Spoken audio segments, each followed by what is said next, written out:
देखिए, अब ये वक्त आ गया है दिल्ली के मुख्यमंत्री को अपनी ईमानदारी के सबूत देने का। जब ये मामला 7-8 साल से चल रहा था और इसकी जांच चल रही थी, स्वयं दिल्ली के जो स्वास्थ्य मंत्री सत्येंद्र जैन ने जो भी उनके आरोप लगे उनको स्वीकार किया है और उन्होंने ये भी बताया ये सारी कंपनियों को मैं चलाता था, जिसमें हवाला के द्वारा पहले 16.39 करोड़ का लेन देन हुआ है और फिर उस पैसे से 200 बीघा जमीन यहां पर उनकी शेल कंपनियों के द्वारा खरीदी गई। बाकायदा सेल डीड है और वो सेल डीड जो इंडो मेटल इम्पैक्ट्स है, अकिंचन प्राइवेट लिमिटेड है, प्रयास इन्फो सोल्यूशंस है और उन सारी कंपनियों को ऑपरेट सत्येंद्र जैन जी खुद करते थे और अभी भी उसको कंट्रोल कर रहे हैं। और जिस तरह से हवाला के द्वारा पैसा लाते थे उससे फिर दिल्ली के अंदर वो इन्वेस्ट करते थे, आय से अधिक संपत्ति का मामला तो बनता ही है, काले धन का दुरुपयोग करने का मामला तो बन ही रहा है। लेकिन इसके साथ साथ सत्येंद्र जैन कोई मामूली आदमी नहीं है, वो आज दिल्ली के कट्टर ईमानदार मुख्यमंत्री के बड़े कट्टर दोस्त भी हैं, उनके मंत्रिमंडल में मंत्री भी हैं। तो सबसे पहले अगर वो ईमानदार हैं मुख्यमंत्री तो तुरंत उनको बर्खास्त करना चाहिए, तुरंत बर्खास्त करें और अपनी ईमानदारी का सबूत दें।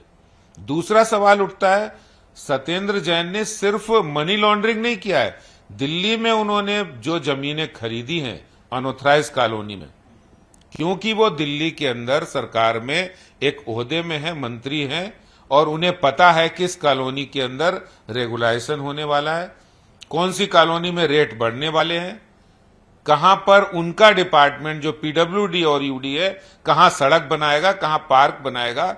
इसलिए उन्होंने ऐसी जगह जमीनें खरीदी और फिर उन जमीनों को वो महंगे दामों पर 10 गुने, 8 गुने, 4 गुने दामों पर बेचकर ज्यादा कमाई कर सके।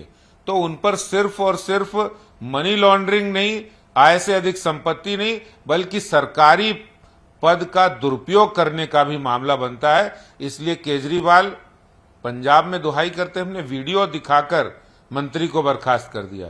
तो अब आपको क्यों डर लग रहा है? क्यों आप डर रहे हैं? किस बात का आपको भय लग रहा है कि सत्येंद्र जैन को हम बर्खास्त करेंगे तो आपकी पोल खोल देंगे, आपके काले कारनामों का चिट्ठा वहां दे देंगे? तो आपको डर क्यों लग रहा है? अगर आप ईमानदार हैं तो ऐसे भ्रष्ट मंत्री को 1 मिनट भी सरकार में रहने का कोई हक नहीं है। देखिए, अगर देशभक्त हैं तो मैं मुख्यमंत्री से ये पूछना चाहता हूं, क्या जो सरकारी एजेंसी है, जो न्यायालय है, उससे आप ऊपर हो गए? मुख्यमंत्री बनने का अर्थ ये तो नहीं कोई व्यक्ति हो, चाहे देश का सर्वोच्च शक्तिशाली व्यक्ति हो, मुख्यमंत्री है तो वो न्यायालय से ऊपर हो गया, न्याय से ऊपर हो गया।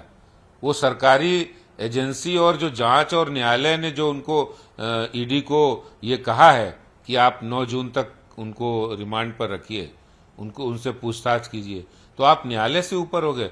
जब उनको जेल भेजा गया तो आज भारत के इतिहास में ये पहला उदाहरण होगा कि जेल जाने के बाद मंत्रिमंडल में बने हुए हैं।